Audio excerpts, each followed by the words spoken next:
ये दुनिया बहुत बहुत ज़्यादा रहस्यमयी है गाइस। जैसे आप इस दुनिया को देखते हो वो ये दुनिया बिल्कुल भी नहीं है। मैं आपको अभी नोट करके दे रहा हूँ गाइस। ये अभी आपको समझ नहीं आ रही होगी मेरी बात कि मैं क्या कह रहा हूँ कि ये दुनिया कैसी नहीं है। आप जो देखते हो वो ये दुनिया नहीं है। इस चीज़ को मैं आपको आने वाली वीडियोज़ में बताऊँगा, इसलिए मैं अभी इन सब चीज़ों को नहीं बता रहा। क्योंकि गाइस ये हमारी दुनिया में इतनी सारी चीज़ें हैं और इतने सारे क्वेश्चंस उठे हैं साइंस के ऊपर कि वो साइंस उन क्वेश्चंस का जवाब देना इम्पॉसिबल समझती है। हमारे कई सारे साइंटिस्ट ने साइंस से पूछा है बहुत सारे सवाल कि स्ट्रिंग थ्योरी और क्वांटम फील्ड थ्योरी कैसे डेवलप हुई, कौन सबसे पहले डेवलप हुआ। ये स्ट्रिंग थ्योरी और क्वांटम फील्ड थ्योरी भी आने वाली वीडियोज़ में मैं आपको अच्छे से समझा दूंगा। अभी मैं आपको एक चीज़ बता देता हूँ कि स्ट्रिंग थ्योरी ऐसी थ्योरी है जो सिर्फ स्मॉल पार्टिकल जैसे एटम्स और क्वार्क्स के ऊपर लागू होती है। और जो क्वांटम फील्ड थ्योरी है वो हमारी बड़े बड़े जो ऑब्जेक्ट्स होते हैं जैसे ह्यूमन बींग्स हो गए, एनिमल्स होते हैं, वो उन पर लागू करती है। तो गाइस आज की इस वीडियो में आपका स्वागत करता हूँ। आप देख रहे हो मेरे चैनल क्वांटम एक्स यूनिवर्स। मैं हूँ आपका दोस्त आयान। गाइस इस वीडियो में मैं आपको 8th, 9th एंड 10th आयाम के बारे में बताऊँगा और उसके रिलेटेड कुछ फैक्ट्स बताऊँगा। गाइस इस वीडियो को बिना किसी देरी के शुरू करते हैं और मैं सबसे पहले आपको बताने जा रहा हूँ 8th आयाम।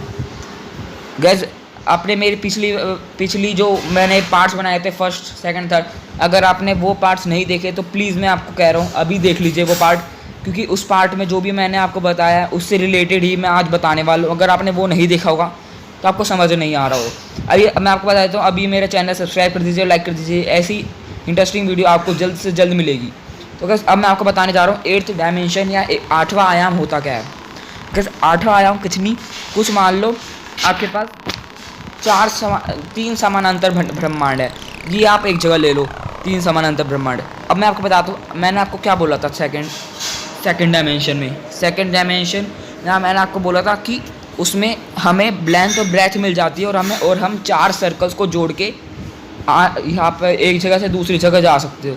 ठीक है, ये जो आप मेरी वीडियो देख रहे हो अभी आप सेकंड डायमेंशन में वीडियो देख रहे हो, क्योंकि इसकी कोई डेप्थ या हाइट नहीं है ना। और आप मूवीज़ देखते हो वो 3rd डायमेंशन की होती है। जो भी आप कोई 3D मूवी देखते हो ना, आप बिल्कुल पास दिखता है, क्योंकि बिल्कुल उसकी बॉडी अच्छी से दिखती है, वो 3rd डायमेंशन की होती है।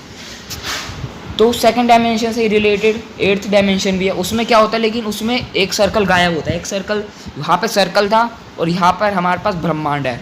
आप इससे रिलेट कर पा रहे हो। हमने छोटे डायमेंशन में क्या पढ़े थे, छोटी छोटी चीज़ों के बारे में, लेकिन हम बड़े बड़े जो डायमेंशन आ चुके हैं हम 9th 10th उसमें हम पढ़ने जा रहे हैं कि यूनिवर्स कैसे रिलेटेड है एक दूसरे से। तो कि ये 8वां डायमेंशन में क्या होता है, 3 समानांतर ब्रह्मांड एक साथ जुड़ जाते हैं और हम वो 3 समानांतर ब्रह्मांड में एक ब्रह्मांड से दूसरे ब्रह्मांड में कहीं से भी ट्रैवल कर सकते हैं।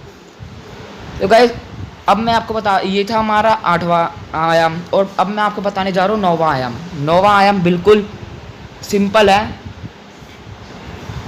सेकंड आयाम से। ठीक है, तो गाइस इस सेकंड आयाम में वो 9वां आयाम में हमने सेकंड आयाम में क्या पढ़ा था कि यहाँ पे 4 समानांतर ब्रह्मांड होते हैं, है ना।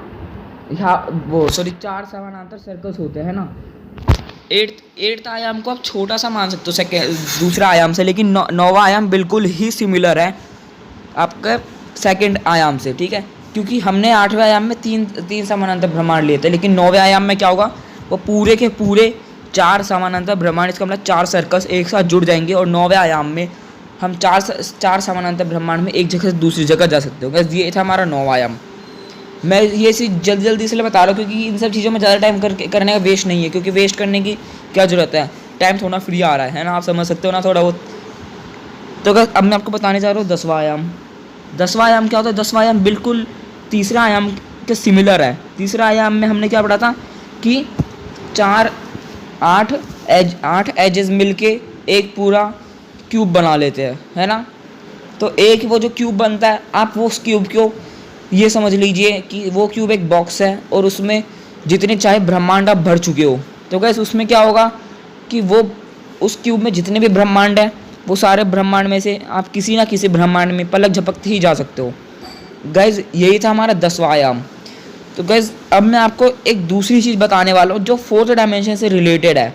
गैस मैंने आपको बताया था ना कि मैं आपको अवेंजर्स से रिलेटेड बताऊँगा कि अवेंजर्स में कैसे 4th डायमेंशन का यूज़ करा गया है, उसकी थ्योरी यूज़ कैसे करी गई है। वो बहुत ही ज़्यादा इंटरेस्टिंग चीज़ है, वो मैं इस वीडियो में आपको बताने वाला हूँ। गैस आपने अगर देख रखा हो इन्फिनिटी वॉर्स वाली मूवी, उससे पहले भी आपने देख रखा होगा, लेकिन जो पहले तो आपको कॉन्सेप्ट जो अवेंजर्स वाली मूवी आई थी, अवेंजर्स वाली असलियत जो अवेंजर फर्स्ट थी, उसमें आपको टेसरेक्ट नाम का एक ऑब्जेक्ट दिखा होगा, ठीक है। वो तो चलो आपका टेसरेक्ट ऑब्जेक्ट है, उसके अंदर क्या था, उसके अंदर अपने को स्पेस स्टोन दिखाता है ना। तो जो गैस वो टेसरेक्ट है ना, वो असलियत में 4th डायमेंशन का ऑब्जेक्ट है। वो टेसरेक्ट हमेशा हिलता रहता है, क्योंकि उसको समय उसका फिक्स नहीं है, उसका समय बार बार हिलता रहता है, इसलिए वो ऑब्जेक्ट भी हिलते रहता है। मैंने 4th डायमेंशन में ऑब्जेक्ट के बारे में बताया था, ठीक है। और जो हिलते रहते वाले ऑब्जेक्ट है, ये क्रिस्टल्स ऑब्जेक्ट कहते हैं। आपने अपने टेसरेक्ट को भी देखा होगा, वो बिल्कुल क्रिस्टल जैसा लगता है।